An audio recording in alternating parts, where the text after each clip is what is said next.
another edition of On the Fly. I'm your host, Eric, and with me today I have Emily Cray. Emily, welcome to On the Fly. Hello, how's it going? Excellent. Do you know why you're here today? I do know why I'm here today. What topic should we talk about today? I think we should talk about integrations. Integrations. So if I want to talk about integrations, it seems like I would choose the person in the agency that's really helping us grow our integration capabilities. Would that be you? Yes, that would be me. Okay. You're a sales system architect, right? Yes, And of the time. And now you are growing into integrations. Correct. And why is that? Is that because we just have a lot of demand for that stuff?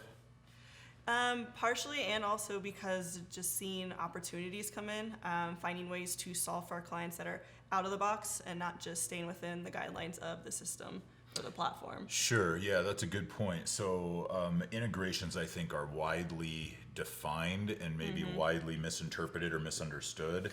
I think when most people think integrations, they think of like connecting the native API between HubSpot and Salesforce. And I think one of the things we do as an agency is take that a little bit further, right? Of course. Lots of custom integrations, lots of deep integrations beyond out in the box, correct? Yes. Okay, so give me an example of different types of platforms that that we run into that are like commonly pursued for integration. Like what kind of systems?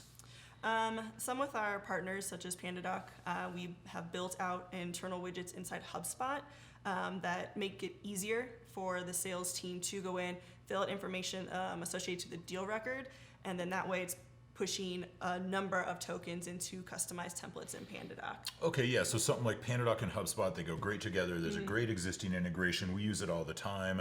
But then there's ability to go beyond that, and you mentioned tokens and stuff like that. Yes. So that sounds like a whole bunch, very related to sales system architecture, where you're doing lots of field mapping and stuff like that, correct? Yes. And then you're developing tokens to map to those fields? Correct. Okay, that makes sense to me. So this is all a little bit above my head, so this is educational for me too. Okay, good. So that's one use case where there's some functional need beyond the native integration, and we want to go basically bend it and customize it to fit. On the sales side, that makes total sense, and that must go into like CRMs and stuff like that too, right? Yeah, different CRMs we do that with, different, industries outside of just sales trying to go to PandaDoc or something. We might do it with another third party that doesn't natively integrate with HubSpot or natively integrate with Salesforce, and but they have like a specific use. ERP systems are ones that we get a lot. Perfect. Yeah. So if I had like some sort of ERP system that didn't play nice with anything, we might be able to figure out how they could integrate it with like HubSpot. Yeah. Okay, good. If I had a really crappy old CRM like Act, and I need it to integrate with something like HubSpot or maybe something like PandaDoc or something else, could I pursue that? Yeah, absolutely, and you could do that custom or another third-party connector tool as well. Okay, good. Let's come back to the connector piece, but I want to run that other thread out. So if I also had like, what if I had a great ERP system and CRM, something like a NetSuite, and I wanted to bring something like the best marketing suite in the planet, like in HubSpot in, could I make NetSuite and HubSpot play nice together? Yeah, absolutely. Cool.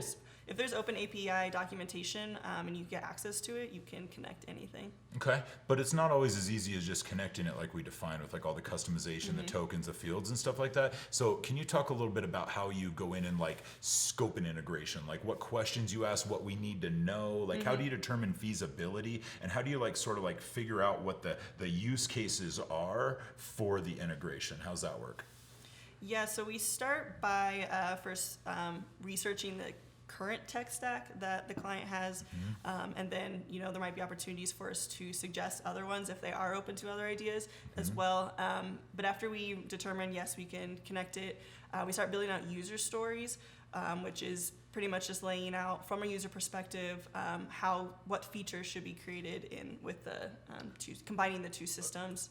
Okay, good. User stories are something I think rolls off the tongue really nicely, but I'm not sure everybody understands exactly what a user story is and how it works. So myself as a salesperson, my user story is sort of like my intended or desired use case between the two platforms and the data? Yeah, so you as a salesperson, if you do X, your trigger, what is going to be Y, the action. So it's just more of like a formal way to talk about it, and then translate those to, you can take 3 user stories and make it into one feature. So Got it. And that brings in, you talk about features. When you compile multiple user stories, then you begin, like, what do we call them? Features of focus or something like Features, that? yep. Okay. And those features, how do those look? Like, give me an example, maybe in some job you've done before where there was a real desired feature that maybe drove the integration request. Am I putting you in a bad spot there? I'm not sure if I'm framing that properly. I think you know what I'm trying to say.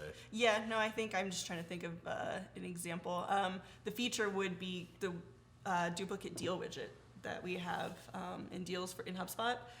The feature would be that you can click this button and duplicate your deal without having to. I see. recreate So I this could have a again. problem as a user. It's Yeah. like, man, I make this deal manually all the time. It's the same deal over and over. And now all of a sudden I realize that, wait, HubSpot doesn't have the built-in capability to duplicate a deal. With all their capabilities, they Yep. miss that. So then we have the ability to actually build that for them. So that helps them get better value out of HubSpot. Correct. It does. Yep. That probably means there's more of a likelihood that they're gonna use it more often and stick with it, right? So Save HubSpot, time. HubSpot probably likes it when we do that. Yeah, I would think so. Do you think PandaDoc is happy when we help a client really leverage the use case of their technology that deeply and stuff Yeah. like that? Of course. Okay, so they win, the client wins. Client wins. I mean, you win. You're here today, and you get to talk about integrations, which couldn't talk about that a couple years ago, could you? Okay, so do you think you learn anything from those integrations? Yes, I do. I learn from every integration. Every integration teaches Yes. you something different. So then does. the more integration work with the more technologies that we do, it just prepares us to be more efficient and effective on the next one, right? Yes. So it's definitely building that intellectual property. I think you touched on something else earlier. You mentioned connectors, and I want to unpack that a little bit. I think there's a lot of different ways to do an integration and to move data, clean data, and all that types of things. As an agency, it feels to me like we really believe in using best of breed solutions instead of doing it like manually. And it seems like connectors are a good example of that. Can you talk through maybe some different connectors that we use, different names of connectors, and sort of Yeah. what their purpose is? Yeah, we have familiarity with FormStack and Bedrock data, Bedrock. by FormStack, by yeah. FormStack, yep. And then Sligo also is another one that we will use, but it gives you another alternative than building out this big custom project. You still need to connect your data. That would be another option that we explore. And sometimes you need to migrate your data, right? Like if you're leaving Act and going to HubSpot and also need to integrate it with something else, we might use something like TrueJ or Sligo or something. InCycle's another one. InCycle works great to clean up that data before we move it, so we don't put the Yes. garbage in there. Yes. Okay, so it's a little bit more complex than just establishing a synchronization between two pieces of software. Yes. Those synchronizations, by the way, can they go one way only? You prefer if they went to bidirectional, but yes, you Generally, can set that up. okay, so Yes. generally it's a bidirectional Yeah. sync. We move data from HubSpot into Salesforce and from Salesforce into HubSpot. Correct. Okay.